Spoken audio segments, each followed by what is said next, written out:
بسم الله الرحمن الرحيم ياسين والقرآن الحكيم إنك لمن المرسلين على صراط مستقيم تنزيل العزيز الرحيم لتنذر قوما ما أنذر آباؤهم فهم غافلون لقد حق القول على أكثرهم فهم لا يؤمنون إنا جعلنا في أعناقهم أغلالا فهي إلى الأذقان فهم مقمحون وجعلنا من بين أيديهم سدا ومن خلفهم سدا فأغشيناهم فهم لا يبصرون وسواء عليهم أنذرتهم أم لم تنذرهم لا يؤمنون إنما تنذر من اتبع الذكر وخشي الرحمن بالغيب فبشره بمغفرة وأجر كريم إنا نحن نحيي الموتى ونكتب ما قدموا وآثارهم وكل شيء أحصيناه في إمام مبين واضرب لهم مثلا أصحاب القرية إذ جاءها المرسلون إذا أرسلنا إليهم اثنين فكذبوهما فعززنا بثالث فقالوا إنا إليكم مرسلون قالوا ما أنتم إلا بشر مثلنا وما أنزل الرحمن من شيء إن أنتم إلا تكذبون قالوا ربنا يعلم إنا إليكم لمرسلون وما علينا إلا البلاغ المبين قالوا إنا تطيرنا بكم لئن لم تنتهوا لنرجمنكم وليمسنكم منا عذاب أليم قالوا طائركم معكم أئن ذكرتم بل أنتم قوم مسرفون وجاء من أقصى المدينة رجل يسعى قال يا قوم اتبعوا المرسلين اتبعوا من لا يسألكم أجرا وهم مهتدون وما لي لا أعبد الذي فطرني وإليه ترجعون أتخذوا من دونه آلهة إن يردني الرحمن بضر لا تغن عني شفاعتهم شيئا ولا ينقذون إني إذا لفي ضلال مبين إني آمنت بربكم فاسمعون قيل ادخل الجنة قال يا ليت قومي يعلمون بما غفر لي ربي وجعلني من المكرمين وما أنزلنا على قومه من بعده من جود من السماء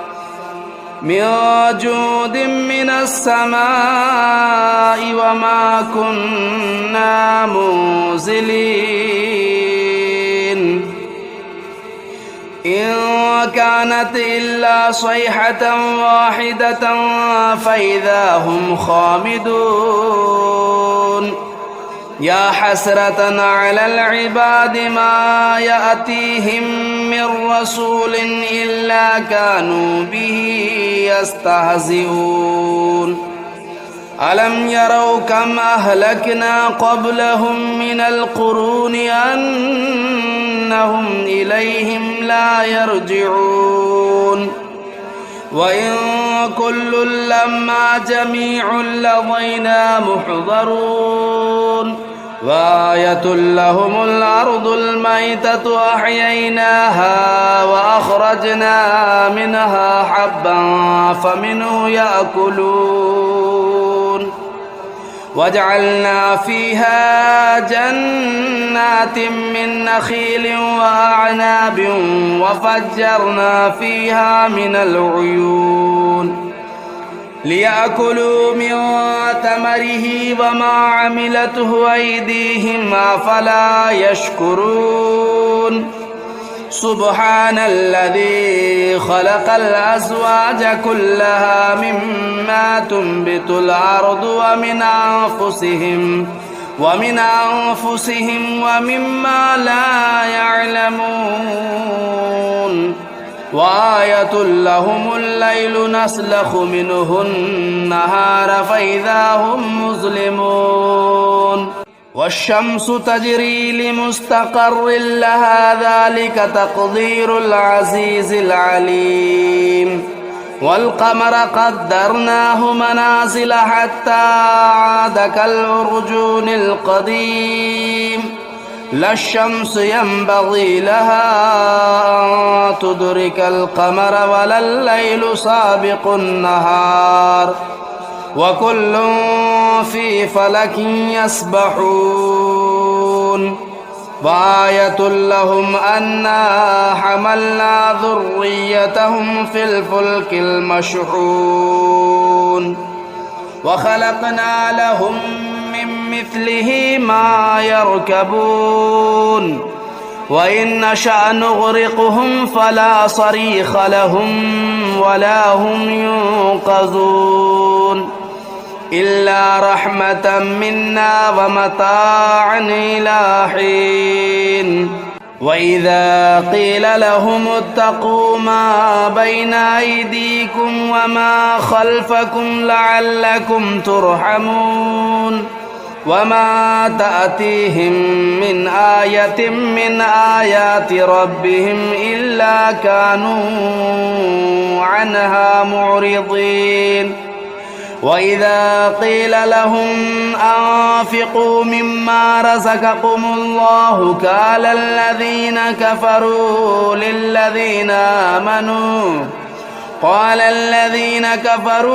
للذين آمنوا أنطعم من لو يشاء الله أطعمه إن أنتم إلا في ضلال مبين ويقولون متى هذا الوعد إن كنتم صادقين ما ينظرون إلا صيحة واحدة تأخذهم وهم يخصمون فلا يستطيعون توصية ولا إلى أهلهم يرجعون ونفخ في الصور فإذا هم من الأجداث إلى ربهم ينسلون قالوا يا ويلنا من بعثنا من مرقدنا هذا ما وعد الرحمن وصدق المرسلون إن كانت إلا صيحة واحدة فإذا هم جميع لدينا محضرون فاليوم لا تظلم نفس شيئا ولا تجزون إلا ما كنتم تعملون إن أصحاب الجنة اليوم في شغل فاكهون هم وأزواجهم في ظلال على الأرائك متكئون لهم فيها فاكهة ولهم ما يدعون سلام قولا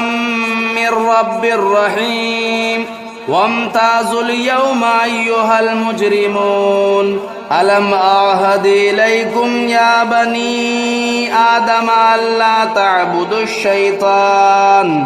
إنه لكم عدو مبين وأن اعبدوني هذا صراط مستقيم ولقد أضل منكم جبلا كثيرا أفلم تكونوا تعقلون هذه جهنم التي كنتم توعدون اصلوها اليوم بما كنتم تكفرون اليوم نختم على أفواههم وتكلمنا أيديهم وتشهد أرجلهم بما كانوا يكسبون ولو نشاء لطمسنا على أعينهم فاستبقوا الصراط فأنى يبصرون ولو نشاء لمسخناهم على مكانتهم فما استطاعوا مضيا ولا يرجعون ومن نعمره ننكسه في الخلق أفلا يعقلون وما علمناه الشعر وما ينبغي له إن هو إلا ذكر وقرآن مبين لينذر من كان حيا ويحق القول على الكافرين أولم يروا أنا خلقنا لهم مما عملت أيدينا أنعاما فهم لا مالكون وذللناها لهم فمنها ركوبهم ومنها يأكلون ولهم فيها منافع ومشارب أفلا يشكرون واتخذوا من دون الله آلهة لعلهم ينصرون لا يستطيعون نصرهم وهم لهم جند محضرون فلا يحزنك قولهم إنا نعلم ما يسرون وما يعلنون أولم ير الإنسان أنا خلقناه من نطفة فإذا هو خصيم مبين وضرب لنا مثلا ونسي خلقه قال من يحيي العظام وهي رميم قل يحييها الذي أنشأها أول مرة وهو بكل خلق عليم الذي جعل لكم من الشجر الأخضر نارا فإذا أنتم منه توقدون أوليس الذي خلق السماوات والأرض بقادر على أن يخلق مثلهم بلى وهو الخلاق العليم إنما أمره إذا أراد شيئا أن يقول له كن فيكون فسبحان الذي بيده ملكوت كل شيء وإليه ترجعون بسم الله الرحمن الرحيم الرحمن علم القرآن خلق الإنسان علمه البيان الشمس والقمر بحسبان والنجم والشجر يسجدان والسماء رفعها ووضع الميزان ألا تطغوا في الميزان وأقيموا الوزن بالقسط ولا تخسروا الميزان والأرض وضعها للأنام فيها فاكهة والنخل ذات الأكمام والحب ذو العصف والريحان فبأي آلاء ربكما تكذبان خلق الإنسان من صلصال كالفخار وخلق الجان من مارج من نار فبأي آلاء ربكما تكذبان رب المشرقين ورب المغربين فبأي آلاء ربكما تكذبان مرج البحرين يلتقيان بينهما برزخ لا يبغيان فبأي آلاء ربكما تكذبان يخرج منهما اللؤلؤ والمرجان فبأي آلاء ربكما تكذبان وله الجوار المنشآت في البحر كالأعلام فبأي آلاء ربكما تكذبان كل من عليها فان ويبقى وجه ربك ذو الجلال والإكرام فبأي آلاء ربكما تكذبان يسأله من في السماوات والأرض كل يوم هو في شأن فبأي آلاء ربكما تكذبان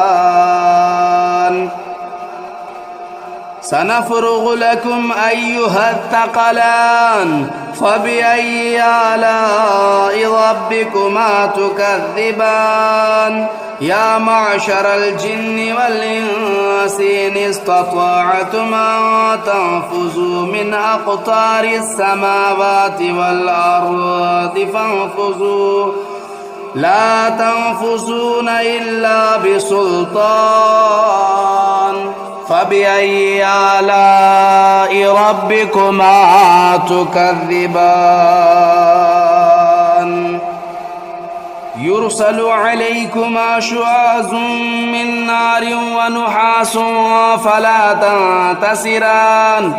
فبأي آلاء ربكما تكذبان فإذا انشقت السماء فكانت وردة كالدهان فبأي آلاء ربكما تكذبان فيومئذ لا يسأل عن ذنبه إنس ولا جان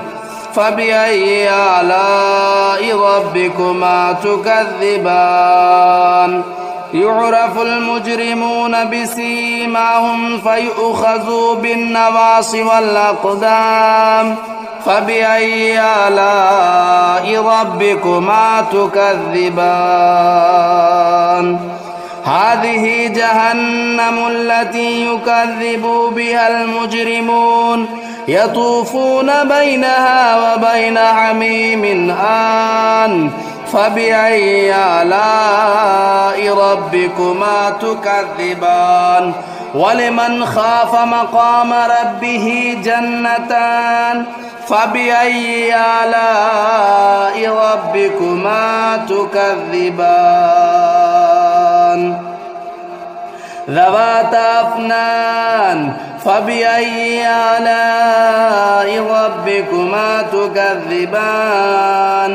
فيهما عينان تجريان فبأي آلاء ربكما تكذبان فيهما من كل فاكهة زوجان فبأي آلاء ربكما تكذبان متكئين على فرش بطائنها من استبرق وجنى الجنتين دان فبأي آلاء ربكما تكذبان فيهن قاصرات الطرف لم يطمثهن إنس قبلهم ولا جان فبأي آلاء ربكما تكذبان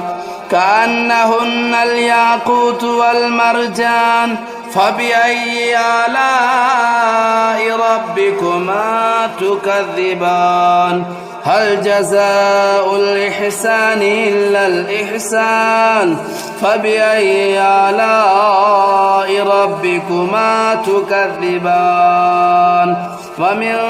دونهما جنتان فبأي آلاء ربكما تكذبان مدهامتان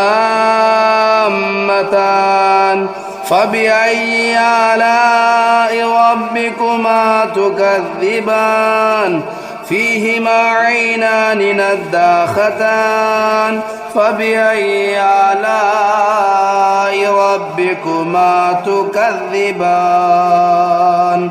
فيهما فاكهة والنخل والرمان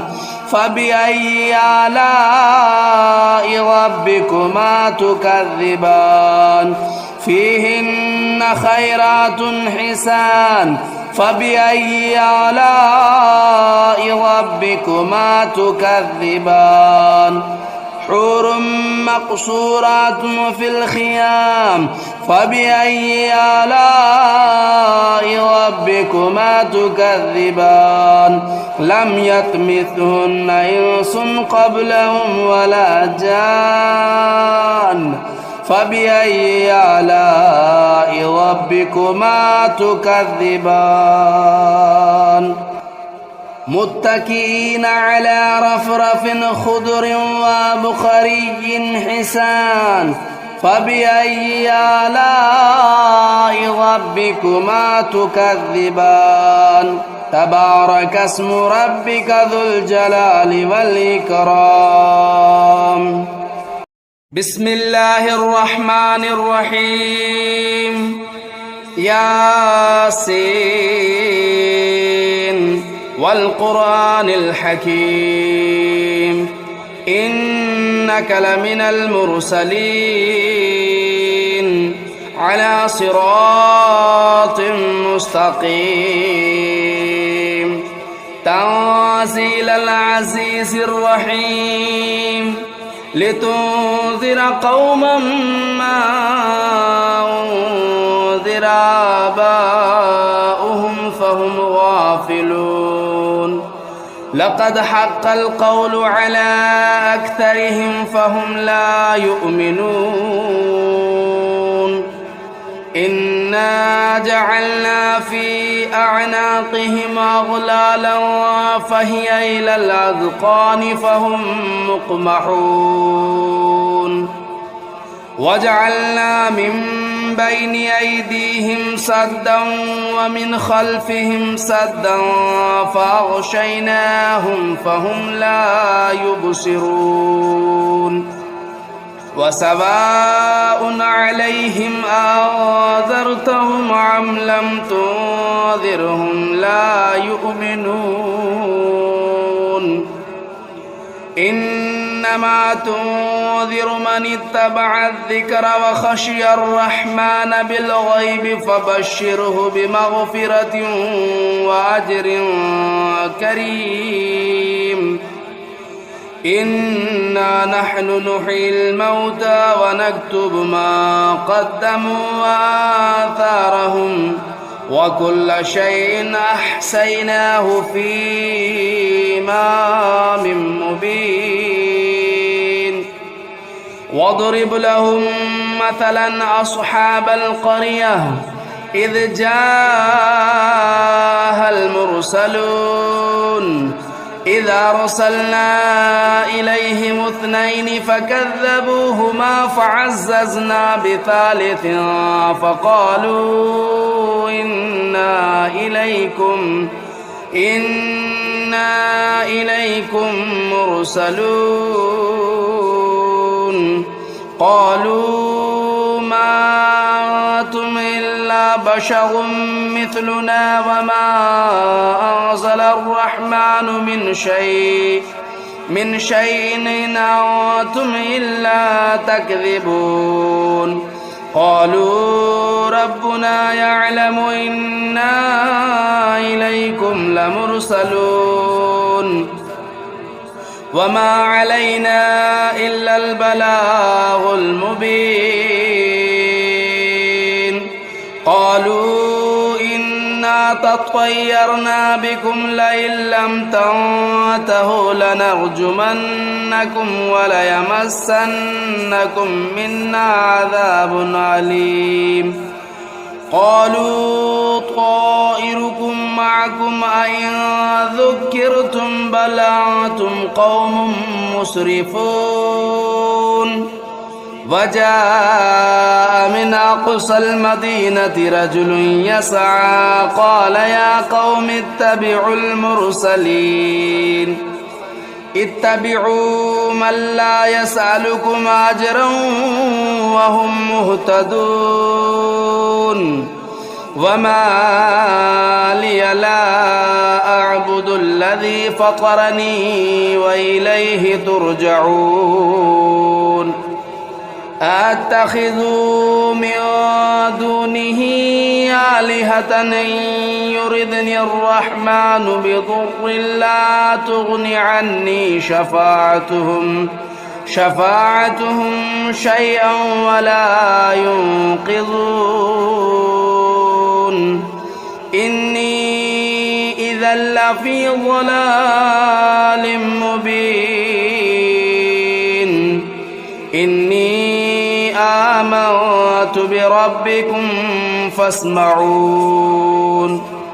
قيل ادخل الجنة قال يا ليت قومي يعلمون بما غفر لي ربي وجعلني من المكرمين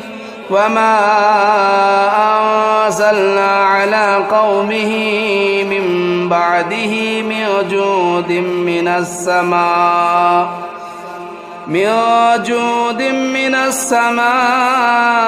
وما كنا منزلين إن كانت إلا صيحة واحدة فإذا هم خامدون يا حسرة على العباد ما يأتيهم من رسول إلا كانوا به يستهزئون ألم يروا كم أهلكنا قبلهم من القرون أنهم إليهم لا يرجعون وإن كل لما جميع لضينا محضرون وآية لهم الأرض الميتة أحييناها وأخرجنا منها حبا فمنه يأكلون وجعلنا فيها جنات من نخيل وأعناب وفجرنا فيها من العيون ليأكلوا من ثمره وما عملته أيديهم أفلا يشكرون سبحان الذي خلق الأزواج كلها مما تنبت الأرض ومن أنفسهم ومما لا يعلمون وآية لهم الليل نسلخ منه النهار فإذا هم مظلمون والشمس تجري لمستقر لها ذلك تقدير العزيز العليم والقمر قدرناه منازل حتى عاد كالعرجون القديم لا الشمس ينبغي لها أن تدرك القمر ولا الليل سابق النهار وكل في فلك يسبحون وآية لهم أنا حملنا ذريتهم في الفلك المشحون وخلقنا لهم من مثله ما يركبون وإن نشأ نغرقهم فلا صريخ لهم ولا هم ينقذون إلا رحمة منا ومتاعا إلى حين وإذا قيل لهم اتقوا ما بين أيديكم وما خلفكم لعلكم ترحمون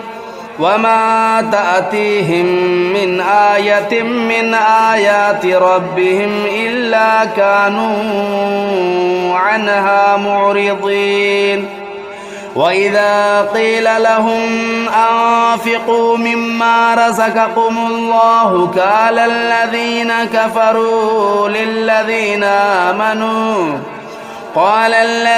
كفروا للذين آمنوا أنطعم من لو يشاء الله أطعمه إن أنتم إلا في ضلال مبين ويقولون متى هذا الوعد إن كنتم صادقين ما ينظرون إلا صيحة واحدة تأخذهم وهم يخصمون فلا يستطيعون توصية ولا إلى أهلهم يرجعون ونفخ في الصور فإذا هم من الأجداث إلى ربهم ينسلون قالوا يا ويلنا من بعثنا من مرقدنا هذا ما وعد الرحمن وصدق المرسلون إنت إلا صيحة واحدة فإذا هم جميع لدينا محضرون فاليوم لا تظلم نفس شيئا ولا تجزون إلا ما كنتم تعملون إن أصحاب الجنة اليوم في شغل فاكهون هم وأزواجهم في ظلال على الأرائك متكئون لهم فيها فاكهة ولهم ما يدعون سلام قولا من رب رحيم وامتازوا اليوم أيها المجرمون ألم أعهد إليكم يا بني آدم ألا تعبدوا الشيطان إنه لكم عدو مبين وأن اعبدوني هذا صراط مستقيم ولقد أضل منكم جبلا كثيرا أفلم تكونوا تعقلون هذه جهنم التي كنتم توعدون اصلوها اليوم بما كنتم تكفرون اليوم نختم على أفواههم وتكلمنا أيديهم وتشهد أرجلهم بما كانوا يكسبون ولو نشاء لطمسنا على أعينهم أعينهم فاستبقوا الصراط فأنى يبصرون ولو نشاء لمسخناهم على مكانتهم فما استطاعوا مضيا ولا يرجعون ومن نعمره ننكسه في الخلق أفلا يعقلون وما علمناه الشعر وما ينبغي له إن هو إلا ذكر وقرآن مبين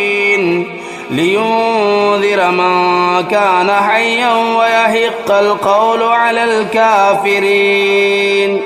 أولم يروا أنا خلقنا لهم مما عملت أيدينا أنعاما فهم لا مالكون وذللناها لهم فمنها ركوبهم ومنها يأكلون ولهم فيها منافع ومشارب أفلا يشكرون واتخذوا من دون الله آلهة لعلهم ينصرون لا يستطيعون نصرهم وهم لهم جند محضرون فلا يحزنك قولهم إنا نعلم ما يسرون وما يعلنون أولم ير الإنسان أنا خلقناه من نطفة فإذا هو خصيم مبين وضرب لنا مثلا ونسي خلقه قال من يحيي العظام وهي رميم قل يحييها الذي أنشأها أول مرة وهو بكل خلق عليم الذي جعل لكم من الشجر الأخضر نارا فإذا أنتم منه توقدون أوليس الذي خلق السماوات والأرض بقادر على أن يخلق مثلهم بلى وهو الخلاق العليم إنما أمره إذا أراد شيئا أن يقول له كن فيكون فسبحان الذي بيده ملكوت كل شيء وإليه ترجعون